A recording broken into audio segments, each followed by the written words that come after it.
Class 6 भारतीय भवन द्वितीय जांच परीक्षा के प्रश्न पत्र का ये हमारा थर्ड का फर्स्ट प्रश्न है। क्वेश्चन नंबर थर्ड का फर्स्ट, उपयुक्त गुण का प्रयोग करके गुणनफल ज्ञात कीजिए।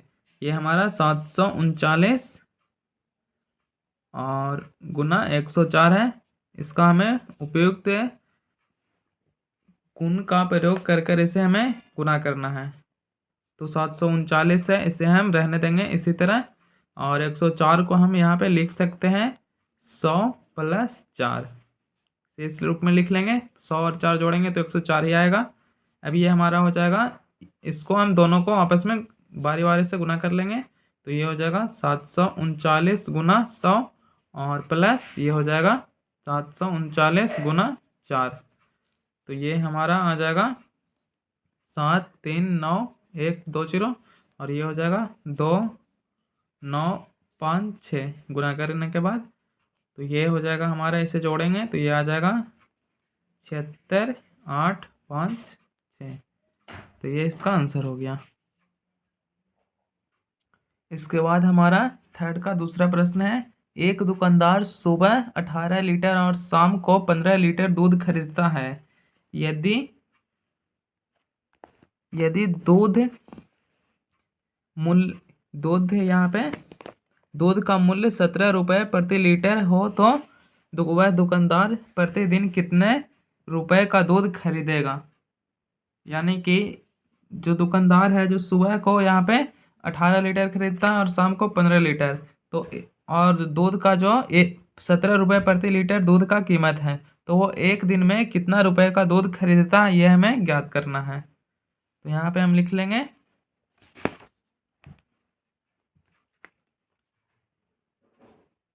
दुकानदार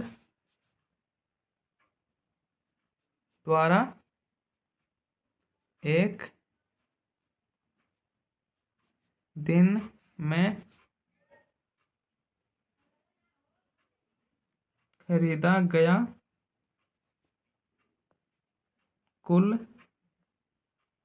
दूध, दुकानदार द्वारा खरीदा गया एक दिन में कुल दूध कितना है वो खरीदा, तो ये हो जाएगा हमारा 18 + 15। 18 सुबह में खरीदता है 18 लीटर और शाम को खरीदता है 15 लीटर, तो ये हो जाएगा हमारा 18 15 33 लीटर। यानी कि 33 लीटर दूध है जो कि दुकानदार खरीदता है एक दिन में। और 1 लीटर का यहाँ पे कितना दिया हुआ है कीमत, तो ये यदि दूध का मूल्य 17 रुपये प्रति लीटर है, यानी कि दूध का मूल्य है हमारा 17 रुपये प्रति लीटर, तो एक दिन में वो कितना खरीदेगा, तो ये हो जाएगा हमारा 33 में हम गुना कर देंगे 17 से, इतना रुपया हमारा आ जाएगा। तो ये आ जाएगा हमारा 33 में 11 से गुना करेंगे तो 561 रुपये हो जाएगा। यानी कि दुकानदार है जो एक दिन में कुल कितना रुपए का दूध खरीदता है, तो ये 561 रुपये का कुल दूध खरीदता है। इसके बाद हमारा थर्ड नंबर प्रश्न है, रिक्त स्थानों को भरिए। 278 में हम कितना से गुना करेंगे तो 278 ही रहेगा, तो इसमें हम 1 से अगर गुना करेंगे तो 278 का 278 ही रहेगा। 429 में कितना यहाँ पे 0 जोड़ेंगे तो क्या आएगा, ये 429 ही रहेगा। यहाँ पे 678 में कितना घटाएंगे कि यहाँ पे हमारा 0 आ जाएगा, तो 678 में हम 678 को ही घटाएंगे तो हमारा 0 आ जाएगा। 4693 में कितना से गुना करेंगे कि यहाँ पे 0 आएगा, यहाँ पे हम अगर 0 से गुना कर देंगे तो ये हमारा 0 आ जाएगा। और ये हो जाएगा हमारा 49 गुना 6 बराबर, यहाँ पे है 50 में से 1 घटाएंगे तो 49 आएगा, और 49 में फिर कितना से गुना करेंगे तो ये दोनों आपस में बराबर होगा। ये यहाँ पे 6 लिख देंगे, क्योंकि 49 में 6 से गुना करेंगे तो जो संख्या आएगा वो 50 में से 1 घटाएंगे तो आएगा 49, 49 गुना 6 ही करेंगे तभी दोनों समान रहेगा, तो यहाँ पे 6 हो जाएगा। ये हमारा 4 नंबर है, निम्नलिखित को सुमेलित कीजिए, यानी इसको हमें मिलान करना है कि कौन गुणन का कौन सा नियम है, कौन योग का नियम है। तो पहला हमारा यह है 4 गुना 97 और गुना 25, 4 गुना 97 गुना 25, बराबर में 4 गुना 25 गुना 97, यानी कि इसे क्या किया गया है, 4 इधर है, ये दोनों को परिवर्तित कर दिया गया है। तो ये हमारा क्या होगा, तो ये गुणन का क्रम विनिमय होगा इसका आंसर। तो गुणन का क्रम विनिमय इसका गुणन का ये है हमारा, यानी कि इसका आंसर हमारा ये हो जाएगा। अब यहाँ पे दूसरा है, ये 16 गुना 17 गुना 8 और ये 16 गुना 17 गुना 8। पहले ये दोनों को यहाँ पे ब्रैकेट के अंदर लिया गया है और इसके बाद ये दोनों को ब्रैकेट से बाहर लिया गया है, अंदर लिया गया है। लास्ट वाला 2 अंदर है और ये पहले वाला 2 अंदर है। तो ये हमारा बी का हो जाएगा गुणन का सहचर नियम। तो ये हमारा इसका आंसर ये हो जाएगा। इसके बाद ये है 19 गुना 20 प्लस 17, 19 गुना 20 और ये 19 गुना 20 प्लस 19 गुना 17। तो ये हमारा सी का हो जाएगा। योग का गुणन पर वितरण नियम पे आधारित है, तो इसका आंसर ये हो जाएगा। इसके बाद 64 प्लस 98 और 98 प्लस 64, तो ये हमारा हो जाएगा योग का यहाँ पे क्रम विनिमय नियम होगा, क्योंकि ये दोनों आपस में केवल परिवर्तित किया हुआ है। तो ये हो जाएगा योग का क्रम विनिमय नियम, इसका आंसर ये हो जाएगा। इसके बाद ये है हमारा लास्ट ये बचा, तो ये योग का सहचर नियम हो जाएगा। 78 है और ये 62 है, दोनों अंदर है प्लस में, और ये हमारा योग का है यहाँ पे। इसी तरह से ये भी प्रश्न था, ये गुणन का यहाँ पे था और ये हमारा योग का है।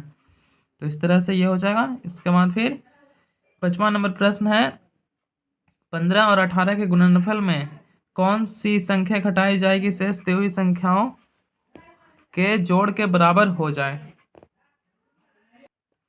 तो इसमें बोला गया है 5 में 15 और 18 के गुणनफल में, तो इसे हम गुना करेंगे पहले। 55वां प्रश्न है 15 और 18 के गुणनफल यानी 15 गुना 18, इसमें से कौन सी संख्या घटाई जाए कि दी हुई संख्याओं के जोड़ के बराबर हो जाए, यानी किसके बराबर हो रहा है, दी हुई संख्याओं के जोड़ के।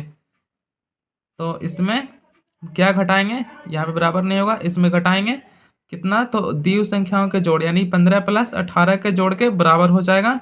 कौन सा संख्या है, तो 15 और 18 गुना करेंगे 270 हो जाएगा, माइनस 15 और 8 यहाँ पे हो जाएगा, सॉरी ये 18 होगा, यहाँ पे 18 है, तो ये हो जाएगा हमारा 15 और 18 33। तो ये हो जाएगा 270 में से 33 घटाएंगे, ये 237 आएगा, यानी कि कितना होगा दी, तो कौन सी संख्या घटाई जाए, तो यानी कि 237 घटाएंगे तो ये दी हुई संख्याओं के जोड़ के बराबर हो जाएगा। तो ये इसका आंसर हो जाएगा। इसके बाद हमारा 4 का पहला प्रश्न है, संख्या इतना में कितना जोड़ा जाए कि जोड़ इतना हो जाए, यानी कि ये जो संख्या है 47,283 में कितना जोड़ेंगे कि 59,724 हो जाएगा। तो 59,724 में से हम इसे घटा लेंगे, इसे लिख लेंगे हम यहाँ पे 59,724 माइनस 47,283। तो ये घटाएंगे तो ये हमारा आ जाएगा, यहाँ पे हो जाएगा 4 में से 3 जाएगा 1, 12 में से 8 जाएगा 4, ये हो जाएगा 6 में से 2 जाएगा 4, और यहाँ पे 1 4 4, और इसके बाद ये हो जाएगा 2 और यहाँ पे हो जाएगा 1, यानी कि ये हमारा आ जाएगा 12,441। तो ये इसका आंसर हो गया। इसके बाद सेकंड प्रश्न है, 1 मिलियन से 56,281 कितना कम है, यानी 1 मिलियन से ये कितना कम है, तो 1 मिलियन में से हम इसे घटा देंगे।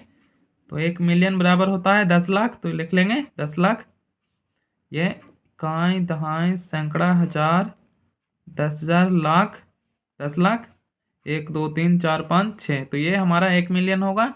और 1 मिलियन में से हमें घटाना है 56,281, तो इसे घटाएंगे तो ये हमारा आ जाएगा, यहाँ पे 10 में से 1 जाएगा 9, और ये हो जाएगा 9 में से 8 जाएगा 1, यहाँ पे 9 में से 2 जाएगा 7, और यहाँ पे 9 में से 6 जाएगा 3, ये 9 में से 5 जाएगा 4 और 9 में से 5 जाएगा, सॉरी यहाँ पे 9 का 9 हो जाएगा, ये लास्ट में ये 9 हो गया, तो ये इतना आ गया, ये इसका आंसर हो जाएगा। इसके बाद तीसरा प्रश्न है हमारा, दो संख्याओं का अंतर 793 है, छोटी संख्या 172 है, तो बड़ी संख्या निकालिए। यहाँ पे थर्ड प्रश्न है, यहाँ पे दो संख्याओं का अंतर भी दिया हुआ है और छोटी संख्या भी दिया हुआ है, बड़ी संख्या में ज्ञात करना है।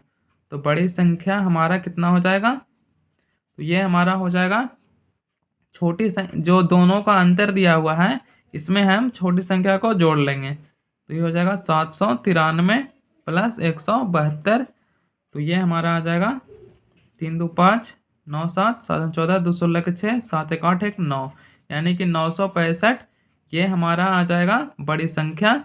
और इसमें से दोनों का अंतर कितना था, तो ये हमारा अंतर था 793 और ये हमारा छोटी संख्या था और ये हो गया बड़ी संख्या, तो कितना होगा, ये 965 इसका आंसर हो जाएगा। इसके बाद हमारा प्रश्न है, दो संख्याओं का योगफल 2748 से 15 अधिक है, यदि दो संख्याओं में से एक संख्या 1319 है तो दूसरी संख्याएं बताएं। तो इसमें सबसे पहले तो बोला गया है कि दो संख्याओं का योगफल है जो इतना से इतना 15 अधिक है, तो सबसे पहले इतना में हम 15 को जोड़ देंगे। और फिर क्या है, यदि दो संख्याओं में से एक संख्या इतना है, यानी कि दो संख्याओं में से एक संख्या इतना है, तो हम इतना जोड़कर घटा देंगे तो दूसरी संख्या हमें ज्ञात हो जाएगा। तो यहाँ पे लिखेंगे दूसरी संख्या क्या हो जाएगा इसका, पहले बोला गया है दो संख्याओं के योगफल से इतना अधिक है, तो योगफल हमारा कितना है, तो 2 7 4 8 में 15 अधिक है, तो 15 इसमें हम जोड़ देंगे। और इसमें एक संख्या इतना दिया हुआ है, तो एक संख्या हम इसमें से घटा लेंगे 13 19, तो ये हमारा आ जाएगा, इसे जोड़ेंगे तो ये हो जाएगा 3 8 5 13 के 3 और ये 6 7 2, इसमें से हमें घटा लेना है 13 19, तो ये हमारा आ जाएगा 4, ये हो जाएगा 4, ये भी 4 और ये 1 हो गया, यानी कि 1444, ये इसका आंसर हो जाएगा, ये हमारा दूसरी संख्या होगा। इसके बाद पांचवा प्रश्न है हमारा, सुरेश के पास इतना रुपया था, उसने इतना खर्च कर दिया, अब सुरेश के पास कितना रुपए बचेगा। तो सुरेश के पास कितना रुपए था, ये था सुरेश के पास कुल 3849 रुपया था और खर्च कर दिया कितना, तो ये हो जाएगा खर्च ये कर दिया 1417 रुपये। तो अब सुरेश के पास कितना बचेगा, कुल बचा रुपए, सुरेश के पास अब कुल बचेगा 3849 में से हम 1417 को घटा देंगे तो हमें पता चल जाएगा,